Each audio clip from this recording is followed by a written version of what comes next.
Hello, my name is Richard, and I'm a traditional Chinese medicine student studying at UTS, and this is my physiological systems assessment, and as you can tell from the sign language, it's going to be on recent developments for the treatment of hearing loss, or a recent development. I was drawn to this topic because I love music. My whole life I've been surrounded by music, and many of my most precious memories are accompanied by a soundtrack. So when we studied the physiology of hearing, I decided to investigate what it would mean to be diagnosed with hearing issues in 2019.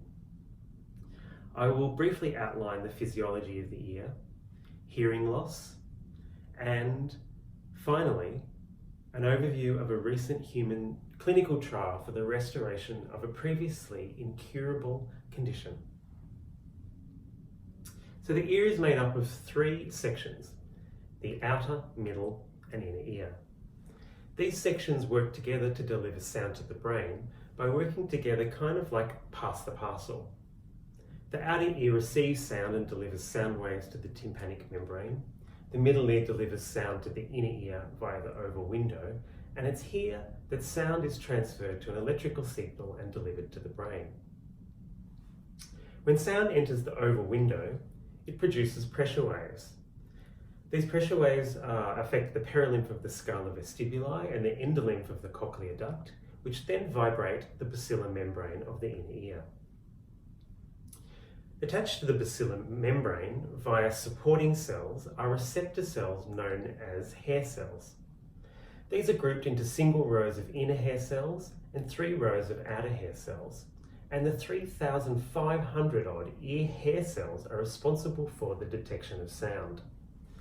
These hair cells are basically sandwiched between the basilar membrane and the tectorial membrane. When sound reaches the inner ear, the basilar membrane moves up towards the tectorial membrane, bending the stereocilia or hair cells towards the tallest stereocilium.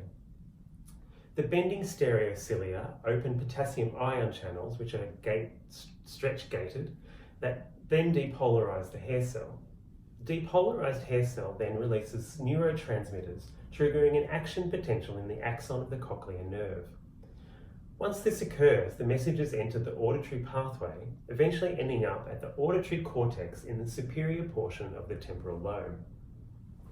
When there is damage to these cells, there's a crucial gap in the chain, rendering the cochlea essentially a dead end.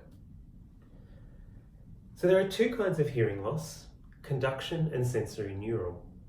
Conduction hearing loss is an issue due to a problem with the outer or middle ear, while sensory neural hearing loss refers to a deficit in the cochlea or any of the neural pathways in the cochlear nerve or central nervous system, and occurs when action potentials are not generated in the cochlea, usually due to dysfunction of the hair cells. Reasons for this dysfunction can be age, exposure to loud noises, or it can be induced by medication. Once hair cells become damaged, they remain damaged through a person's life. Currently, treatment for hearing loss include hearing aids, which amplify sounds to make it easier for damaged hair cells to detect sound, and cochlear implants, which do the work of the damaged parts of the cochlea to provide sound signals to the brain. Up until now, damage to the inner ear hair cells has been considered irreversible. And a key discovery in the development I'm presenting today is the ability of many species of mammals to regenerate their own inner hair cells.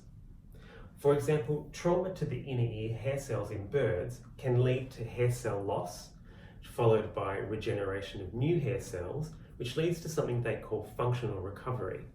This process is quick and completely restores hearing.